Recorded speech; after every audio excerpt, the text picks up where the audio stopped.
আগে যে ঘটনাটা ঘটেছিল অ্যাক্সিডেন্টের বিষয়টা, উনি কিন্তু আমার নিজের একমাত্র ছোট চাচা। ট্রেনটা প্রায় মনে করেন যে ওই খেজুর গাছের ওই জায়গাটা আছে। তো উনি কিন্তু ব্রেক দিচ্ছে প্রচুর, ব্রেকের উপরে দাঁড়িয়ে আছে, কিন্তু ব্রেক হচ্ছে না গাড়িটা ব্রেক হচ্ছে না। এখানে যখন গাড়িটা চলে আসছে, তখন এখানে আসার পরে ট্রেনটা কিন্তু মানে ট্রেন দ্রুতগামী ট্রেন, তো ট্রেনটা আসার পরে কিন্তু ওই সামনেটাতে যেমনি লাগছে একবারে ভাঙে নিয়ে কিন্তু আপনার ওই জায়গার মতো ওই জায়গাতে চলে গেছে আপনার, ঠিক যেখানে মানের গাছ দুটো দেখা যাচ্ছে, এই যে লাল সোয়েটার পরা আছে, এখানে কিন্তু লেগে আপনার ছেঁচড়ে নিয়ে গেছে। আর ওনাকে ওই বকরি গরু আছে ওখানে কিন্তু নিয়ে যেয়ে ওনাকে ফেলেছে।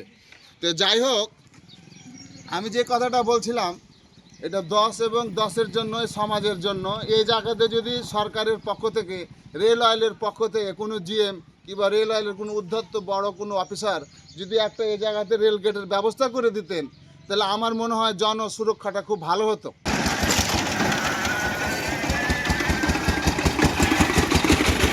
রহনপুর ইউনিয়ন এবং রহনপুর পৌরসভার সম্মিলিত লোকজন বসবাস করে এবং এই গ্রামের উপর দিয়ে রেল লাইনটি রয়েছে এবং স্বাভাবিক কারণে এই লাইনের উপর দিয়ে যখন লোকজন চলাচল করে তখন এই জায়গাটি জনবহুল রাস্তাতে পরিণত হয়।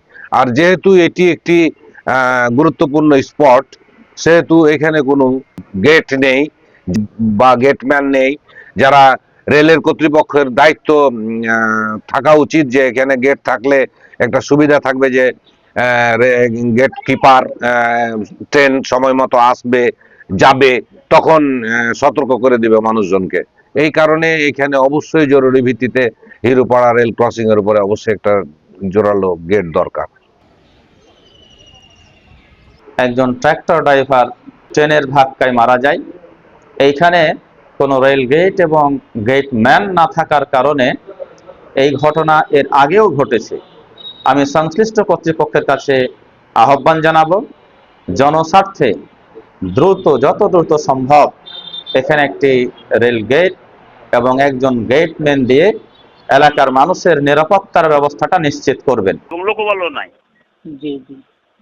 বেরিয়ার মনে করেন যে আমরা হয়তো টেন্ডার করে হয়তো এক সপ্তাহের মধ্যেই বেরিয়ার লাগালাম, কিন্তু লোকবলের এখানে বেতন তো হতে হবে। একটা লোক যখন হবে তার বেতন দিতে হবে অনেক, মানে জি। এই ক্ষেত্রে আপনার লোকালি ওখানে ওই আপনার এর আগে অনেক জায়গায় করা হয়েছে, লোকালি যদি পাঁচ দিয়ে যদি ওরা কিছু করে না, তাহলে এটা করলে করা যায়। তাছাড়া ডিপার্টমেন্টালি আপনার ওখান এলাকার লোকজন মানে এলাকার বাসী চিঠি দিতে পারেন যে এখানে অনেক লোক এই রাস্তাতে যাতায়াত করে, এখানে এর আগে এরকম অনেকবার দুর্ঘটনা ঘটছে, সে প্রেক্ষিতে এখানে ব্যারিয়ার স্থাপন করা জরুরি প্রয়োজন। কিছুদিন পর পর আসলে এই ঘটনা ঘটে, এই ধরনের ঘটনা ঘটে। এখানে একটা বড় বাজার আছে, এটা হচ্ছে সাপ্তাহিক বাজার, গরুর হাট আছে একটা বড়, লোকজন প্রায় অনেক যাতায়াত করে।